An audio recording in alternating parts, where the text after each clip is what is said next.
Hey family, welcome back to Transcend with Ebony. It's Ebony here, dropping by with another quick message. First and foremost, I want to say thank you for each and every one of you dropping by, as well as for all of your prayers for me and my boys relating to, first and foremost, just getting over COVID, as well as us being hit really hard by Hurricane Beryl in Houston. I know I told you guys I was going to give you some updates. Well, it is Wednesday now, and we still don't have any power. So we have been without any electricity or water since 7 a.m. Monday morning, shortly after the hurricane touched down in Houston. So of course, as you can imagine, it got really hot. My boys and I, we tried to wait it out. We waited it out a good 24 hours, a little bit longer than 24 hours. And then it just really started getting hot, in the apartment and stuff. So all our food spoiled. It was just a hot mess. And I just prayed and asked God for guidance, not only for him to, rectify the situation and allow us to have our electricity and water restored, but also to give me guidance in the situation as to what to do. As many of you know, if you've been watching for a while, I'm a single mother, so it's just me and my boys in Houston. We don't have any family there or anything. So, the Lord told me to come back to my hometown, and I'm not really very close to the family that I do have in my hometown, and I didn't know how I was going to make it. To be honest, I had a half a tank of gas and enough money to pay my phone bill, to be quite frank with you. And the Lord said, just go to your hometown. And I was just sitting in my alone time with God, and I was just like, God, I started to say, well, how am I going to do this? I have to do this, I have to do that. And he just said, trust me. And I said, okay, I trust you. And the same night, I can hear in the spirit a cash register, kind of like what the Cash App noise is, something like that. And I heard it 3 times during my conversation with the Lord. So he was ministering to me at that time. You're about to cash out, and you don't have anything to worry about because, all expenses are paid. So I'm like, okay, God, if it's your will, you're going to foot the bill. So you got it. So at first I'm like, I'm going to try to wait it out a little bit longer. So I did. It started getting hot. All of a sudden, things started going into motion. God will put you on somebody's mind. He'll put you on the right person's mind. He'll put the right person in your path.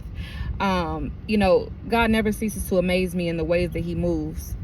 And let's just say that my boys and I left Houston yesterday afternoon, and we made it back to my hometown here in San Antonio, and we've been here, and to say the least, God has been carrying us the entire way. I mean, from providing gas to providing a hotel room for us to providing food. And I'm just so grateful, and I'm so thankful. All glory be to God, because if it was not for him and the people that he put along our paths, I don't know where we'd be right now, what we'd be doing. I said I wasn't gonna do this, but anyhow, I just had to come on and testify to how good God is, because just yesterday morning I didn't have any idea what I was gonna do for me and my boys, but it's a fact that God will make a way even when you see no way. I'm a living testament to that. And this is not the first time God has come through for me. This is the first time that it's been this serious, and it's been something this big, that he has come through for me on, but literally every step of the way. So, we've got a hotel for a couple of nights and everything. I've been trying to check back in Houston. Haven't heard any word about the power being restored yet.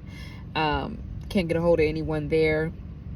So I know the power hasn't been restored yet. I've been checking back and forth. So I don't know. All I know is we're just going to wait this thing out. God, have your way. Let not my will but thy will be done, in the mighty name of Jesus. And for anyone out there who is going through something, anyone out there who you're in the midst of a storm and you don't know where to turn, you hear and see the winds and the rains and the lightning striking, and you don't know what to do. You don't know where you're going to go for shelter. You don't know where you're going to go for safety. You don't know if you're going to make it out of that thing or not. You don't know what tomorrow brings. You don't even know what the next hour or so brings. Give that thing to God. Trust God. Trust God and know that he is going to provide. Trust God and know that he is going to make a way for you, even when there seems to be no way. Oh, that wind feels good. That's another thing. Right after the storm, my AC in my car stopped working. Talk about crazy. Anyhow, so all I can do right now is just really just trust and lean into the Lord, but also in him bringing me back to my hometown. He's been giving me revelation after revelation, so I do have some more content that's going to be coming up. The only reason I'm even able to record right now is because my boys in the backseat sleep. Thank the Lord. Anywho, we're getting ready to go back to the hotel. But for someone, there's something God's put on your heart to do. You've been called to action. God has told you to get up and go somewhere. He may have told you to get up and pack your bags, and you may not know how you're going to get there. You may not know how you're going to get the provision, how you're going to get the finances, how you're going to eat, how you're going to pay your bills. Bills may be due. Bills may be getting behind, and you don't see how it's going to get taken care of. God is saying all expenses paid, just do that thing. If he told you to just pack up and move, know that he's going to carry you. Know that he's going to provide for you. Know that he will put the right person in your path to bless you. He will bless you through people. He will bless you through situations. He will bless you in the midst of the storm. See, the storm was not meant to destroy you. The storm is not meant to break you down. The storm is not meant for the waters to overtake you. And they will not. Because at the end of the day, the storm, much like the eagle, the storm is here to take you higher. See, most birds, most animals, birds, whatever, they'll seek shelter when they sense a storm coming. But the eagle gets excited because the eagle knows that in the storm, this is his opportunity for him to fly even higher.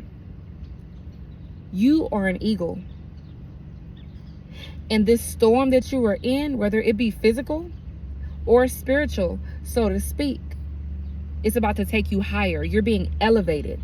So don't look at the winds and the waves and be dismayed. Don't look at the winds and the waves and be intimidated or be frightened.